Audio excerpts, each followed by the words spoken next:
Resources तो उतने ही रहते हैं, 12,000 किलोमीटर की धरती है तो उतनी ही है, वो तो न वो बढ़ने वाली न घटने वाली।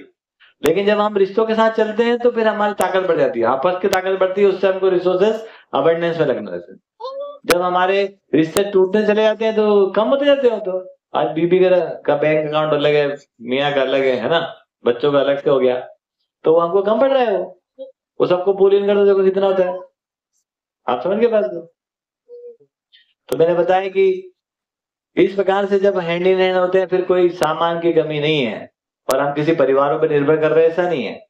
जो आप इनिशियल इन्वेस्टमेंट की बात कर रहे हो उसकी बात करिए, हो गया। यहाँ पर किसी के इन्वेस्टमेंट की जरूरत ही नहीं है। ना हमको यहाँ पे बहुत बड़ी गौशाला बनानी है, ना हमको बहुत बड़ा बिजनेस खड़ा क्यों करना ही नहीं हमको। हम हमारा इकोनॉमिक मॉडल एकदम ही अलग है, उसको हम कल से पढ़ाएंगे आपको, एकदम डिटेल में पढ़ाएंगे आपको। वो 99 चक्कर वाला है ही नहीं, आवश्यकता की पूर्ति के लिए हो, आप समझ गए? तो इस प्रकार से वो एक जगह पहुंच जाता है, सक्सेस हो जाता है उसमें। हम उसमें हाय हाय हाय नहीं करते रहते हैं। अभी हमारा दूध इंदौर में सबसे बेस्ट क्वालिटी का दूध मिल गया, और मेरे पास इतनी बड़ी लिस्ट है कि हमको दूध दे दो, हमको दूध दो। और आजकल तो सीएम के डिप्टी सीएम के फोन आते हैं कि दूध दीजिए उनको, मैं नहीं देते, हम जाओ जाओ, है ना, नहीं देना हमको, जाओ। क्योंकि हमारा फिक्स कायदा है। क्या कायदा है? हम गौशाला पालते हैं अपने लिए, तो हमारी गौशाला में से हमको क्या चाहिए? दूध कितना? 25 लीटर। कोई दूध पीते हैं, कोई बच्चे नहीं पीते, कोई बुजुर्ग पीते हैं, कभी पनीर बनाते, कुछ करते। 25 लीटर के लिए हम गौशाला चलाते, पहले आवश्यकता को तय कर ले।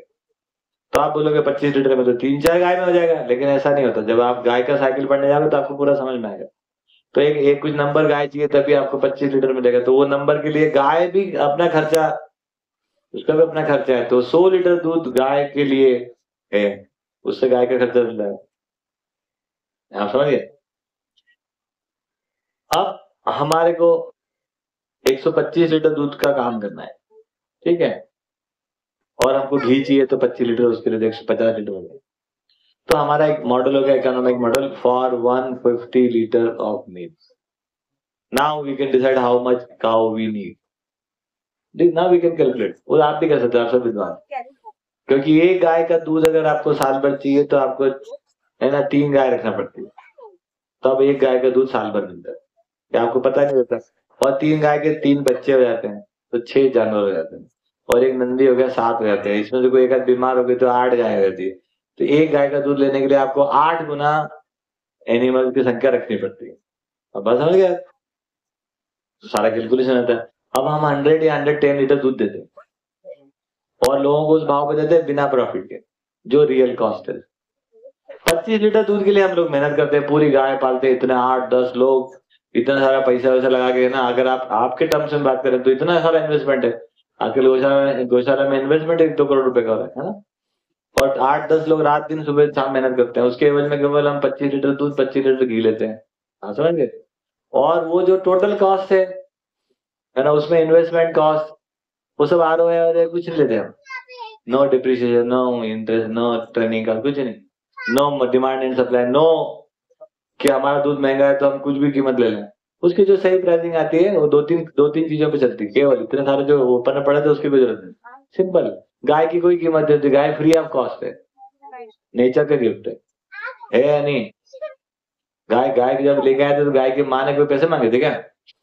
वो तो लोगों ने कब्जा कर रखा था, कब्जे छुड़ाने के पैसे दिए हमने, समझ गए? जब हम जगे तब तक जमीन और गाय पे कब्जा हो गया, तो हमने उनको पैसे दिए कब्जे छुड़ाने के लिए, वन टाइम छुड़ा दे, काम खत्म हो गया। गाय के बच्चे यहीं पैदा हो रहे, गाय फ्री ऑफ कॉस्ट है, हवा फ्री ऑफ कॉस्ट है, वाटर फ्री ऑफ कॉस्ट है। लेकिन वाटर यहाँ से वो लाएंगे तो इलेक्ट्रिसिटी चार्ज है। तो कुल मिला के ये छोटे मोटे खर्चे जोड़ते हैं। तो अब जो उसका दाम है वो 140 लीटर है पर लीटर, 140 रुपए लीटर। इंदौर में सबसे ज्यादा हो सकता है, हमें कोई फर्क नहीं पड़ता, हमें पता है कि ये होता है। सही दूध की कीमत ये, एक गाय पालोगे 300 रुपए लीटर की कॉस्ट आएगी, कॉस्ट। इसका मतलब क्या हुआ कि आप जो जो गाय वाय पाल रहे थे उनका शोषण कर रहे थे दिन में, 40 रुपए 50 लीटर दूध ले रहे हो आप, आता ही नहीं, गारंटी हमारी, चैलेंज। तो आपने इतने शोषण किया उनका, अब वो जग गया हमारा शोषण, उन्होंने मिलाया नकली दूध। अब रो आप, है ना, आज आप पैसे भी दे दोगे तो सही दूध नहीं दे रहे हो।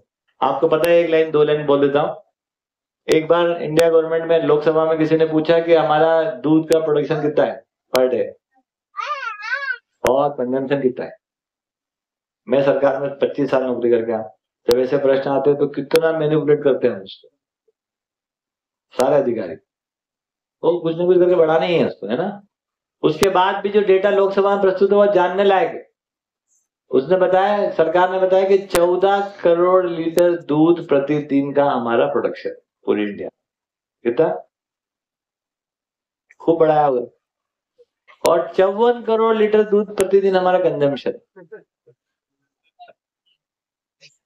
ये डेटा लोकसभा का। उस पर WHO ने आपत्ति दर्ज करेगी, इंडिया गवर्नमेंट को वार्निंग भेजेगी, क्या कर रहे हैं आप, 40 करोड़ लीटर दूध आप रोज ना कहां से लाकर लेके आ रही, सब सिंथेटिक है, और वो आपकी कोई सी भी डेयरी हो, सरकार की हो, किसी भी, सब जगह से हो, 40 करोड़ लीटर केमिकल रोज आप पिला रहे हो। WHO का वार्निंग है, कितना केमिकल इन्फ्यूजन कर रहे हो, क्यों, क्योंकि वो आपने सही दाम नहीं दिया, आप वो भी नहीं देंगे, वो तो सब शोषण चालू हुआ, कभी वो करते हैं कभी आप करो। अब हमारा प्राइस फिक्स, चाहे आप, मेरे पास कम से कम 100-200 लीटर दूध का है ना रोज का, पेट नहीं बढ़ा, हमको दे दो, हमको हमें नहीं देना, हमें कुछ निंदा चक्कर में पड़ना है। हमारा इकोनॉमिक मॉडल सस्टेनेबल है ना, कंसिस्टेंट, और किसी को ट्रेनिंग लेना ले आप करो, पालो, हम क्यों सभी जगह को दूध सप्लाई करेंगे। लोग तो एडवांस पैसे देने से यार, गाय ले आओ साहब, लो 2 लाख रुपए ले लो, हाँ रखो अपने पास ही, तुम 2 लाख देके हमारी जिंदगी आराम करो, हम नहीं करते काम। अब क्या हो गया, ये पूरा का पूरा ऐसा मॉडल है जो बिल्कुल भी आराम का, इसमें कोई घचर पचर ही नहीं है, कुछ भी नहीं है। कोई आदमी दूध नहीं ले, बंद कर दे, मैंने बहुत अच्छा, बोलो थैंक यू वेरी मच, बोले ऐसा थैंक यू क्यों दे रहे हैं आप, आपको पता ही नहीं आप क्या ले रहे थे इसलिए दे रहे, एक तो दूसरे आपके नहीं लेने से हमें कुछ भी फर्क नहीं पड़ रहा है, क्योंकि वो तो नो प्रॉफिट नो लॉस में निकल रहे हैं, बहुत अच्छा, हम भी निकलते हैं, ठीक है। तो बहुत बहुत धन्यवाद, नमस्कार, कल इसको और समझते हैं पूरा विस्तार से, कल प्रैक्टिकल मॉडल पे बात करेंगे। Thank you very much. ये बड़े दुर्भाग्य की बात है कि वर्तमान शिक्षा है एक प्रकार से आइसोलेशन से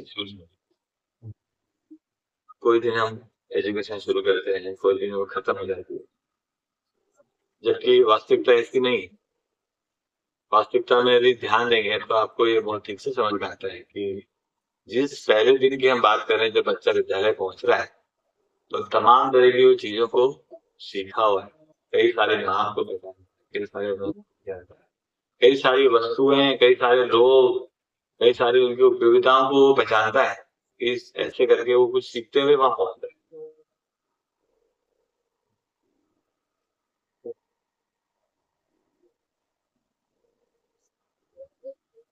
यदि बच्चे का ठीक से अध्ययन हो जाए तो शिक्षा की पद्धतियों को ठीक से डिजाइन किया जा सकता है, परिणाम बहुत अच्छे आ सकते हैं। तो बच्चे में एक सीखने की प्रवृत्ति नेचुरली, आप और हम लोग सीखने की प्रवृत्ति को पैदा नहीं करते, यदि उसका अध्ययन हम कर पाते हैं तो उसके अनुसार एक एजुकेशन का मॉडल को डिजाइन किया जाता है। बच्चा सीखने का सारा काम जो है वो जो फिजिकल उसके अंदर सेंसेशन है, संवेदना इसको कहते हैं, उनके माध्यम से करते हैं। छोटे बच्चे को देखेंगे तो वो चीजों को हाथ में पकड़ता है, मुंह में लेता है, छू के देखता है, खा के देखता है, गंध से चलता है, माँ को गंध से भी पहचानता है, माँ के कपड़े पहचानता है। इस प्रकार से देखेंगे तो इन 5 जो सेंसेशन है बॉडी में नेचुरली, उनके साथ जुड़कर उसका सीखने का काम चलता है,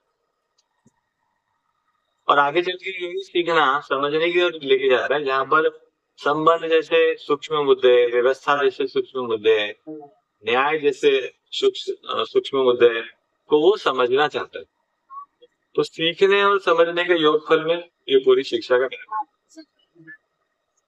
अब इसके कुछ सिद्धांत हैं। बालक ये सब कैसे सीखता है, अगर ये हमको ठीक से समझ में आ जाएंगे तो हम बड़े सुगमता से एक सुंदर कार्य को घटित करा सकते हैं, जिसका नाम शिक्षा होती है। बालक जो कुछ भी सीखा वो संबंध पूर्वक ही सीखता है। सबसे पहले वो माँ के साथ अपने संबंध को पहचानता है, फिर उम्र बढ़ने से पिता के साथ, भाई के साथ, मित्र के साथ, बाजू वालों के साथ, इन सब के साथ संबंध पूर्वक ही वो चीजों को सीखता है। अब इसके जस्ट उल्टा हमारा डिजाइन है कि अभी हम 4 साल 5 साल के बाद एजुकेशन का जो पहला दिन शुरू करते हैं, वहां बालक को कोई संबंध दिखाई देता है। तो एक तरफ संबंध और उसके साथ जिंदगी को जोड़ के वो बालक कुछ सीखता समझता है, क्योंकि बालक में प्रवृत्ति है चीजों को छू के देखने की, समझने की, चिड़ियाओं के साथ खुश होने की, हवा के साथ बहने की, पानी के साथ झंझनाने की, बिजली को देखने की, वो हर चीज को आप एक महसूस करके चीजों को समझना चाहता है। उसकी कैपेसिटी जितनी है उससे हम बहुत कम उसको वहां पर वस्तु पर दे पा रहे हैं, जो कंटेंट ऑफ एजुकेशन हमारा बहुत कम पड़ जा रहा है। इसी कारण उसका इसमें कई बच्चों का इसमें मन नहीं लगता है। Language and numbers are a way of expressing, they are very important part of life, but understanding life, understanding nature, and understanding relationship comes first. What use is education when it doesn't lead to happiness? What use is education when you can express but you don't know what to express? We at MCVK, we guide children on the basis of relations. We tell our child about life first, then when they gather enough curiosity, my dear, teaching any skill, any sciences, anything is a fun activity for both student and teacher. Language cannot satisfy mankind. It is fulfillment of relationship which makes a man complete human.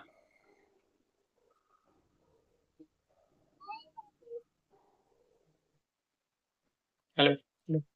तो बढ़िया है ना, आप सभी लोगों के तालियां। तो एक मूवी आई थी है ना, 3 इडियट्स, तो उसके अंदर उन्होंने क्या बोला, अपने पैशन को फॉलो करो। तो मैंने भी ऐसा सोचा, और मैंने सोचा अपने बच्चों के लिए भी हम ऐसे एजुकेशन देंगे, उनको जो पसंद है वो करने देंगे।